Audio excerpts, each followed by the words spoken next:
കിളുന്നേ നിനക്ക് പുഷ്പമേലാപ്പുകൾ പൂങ്കൂരുന്നി വിരുന്നിൽ വിളമ്പി എത്ര നൈവേദ്യങ്ങൾ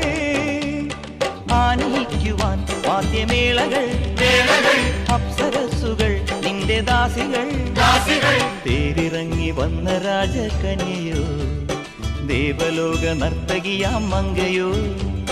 തേരിറങ്ങി വന്ന രാജകന്യയോ അയ്യോ ദേവലോക നർത്തകിയാം മങ്കയോ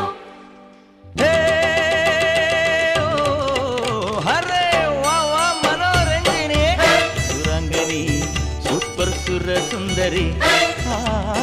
നളചരിത കഥയിന്റെ മയന്തിയോ കണ്വാശ്രമത്തിൻ കാവ്യശകുന്തളയോ ഒമർ ഖയാമിൻ കവിത തുളുമ്പുന്ന മധുപാത്രമോ